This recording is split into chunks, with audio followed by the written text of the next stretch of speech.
تفسیر ابن کثیر میں ہے کہ ایک صاحب فرماتے ہیں کہ میں خچر پر لوگوں کو دمشق سے زبدانی لے جایا کرتا تھا اور اسی کرائے پر میری زندگی بسر تھی۔ ایک مرتبہ ایک شخص نے خچر کرائے پر لیا، میں نے اسے سوار کیا اور لے چلا۔ ایک جگہ 2 راستے تھے۔ جب وہاں پہنچے تو اس نے کہا اس راہ سے چلو۔ میں نے کہا میں اس راہ سے ناواقف ہوں، سیدھی راہ تو یہی ہے۔ اس نے کہا نہیں، میں پوری طرح سے واقف ہوں، یہ بہت نزدیک کا راستہ ہے۔ اس کے کہنے سے اسی راہ پر چلا۔ تھوڑی دیر کے بعد میں نے دیکھا کہ ہم یکایک بیابان میں آ گئے ہیں جہاں کوئی راستہ نظر نہیں آتا۔ نہایت خطرناک جنگل ہے اور ہر طرف لاشیں پڑی ہوئی ہیں۔ میں سہم گیا۔ وہ مجھ سے کہنے لگا ذرا لگام تھام لو، مجھے یہاں اترنا ہے۔ میں نے لگام تھام لی اور وہ اترا اور اپنے کپڑے ٹھیک کر کے چھری نکال کر مجھ پر حملہ کیا۔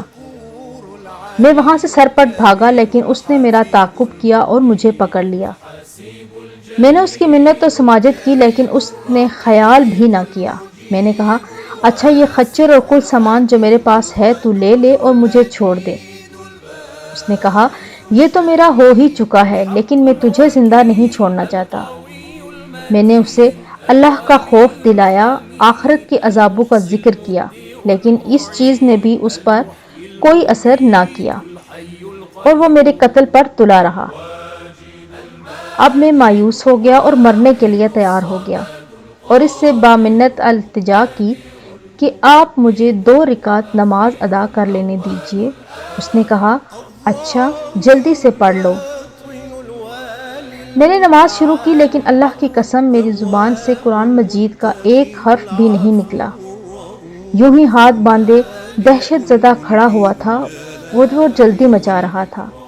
اسی وقت اتفاق سے ایک آیت میری زبان پر آ گئی۔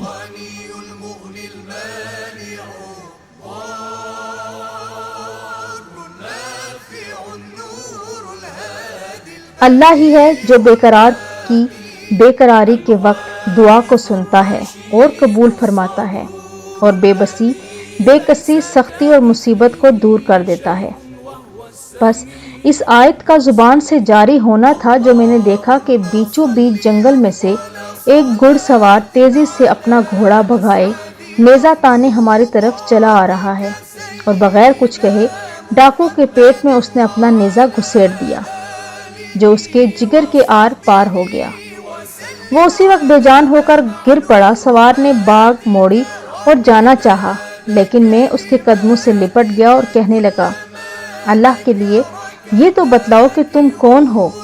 اس نے کہا میں اس کا بھیجا ہوا ہوں جو مجبوروں، بے قصوں اور بے بسوں کی دعاؤں کو قبول فرماتا ہے اور مصیبت و آفت کو ٹال دیتا ہے۔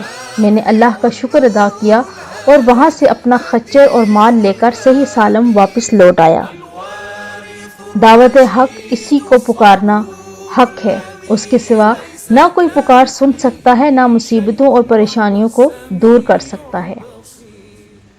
سامعین کرام، اس ایمان افروز روح افزا واقعے سے یہ ثابت ہوا کہ جو بھی انسان صرف اللہ کو اپنا کارساز اور مشکل کشا نیز اس کو خالص پکارے گا وہ نجات ضرور پائے گا۔ اگر اس رب العالمین کی معیشت کو ہو، اللہ تعالی ہمیں توحید پر مبنی عقیدہ نصیب فرمائے، آمین۔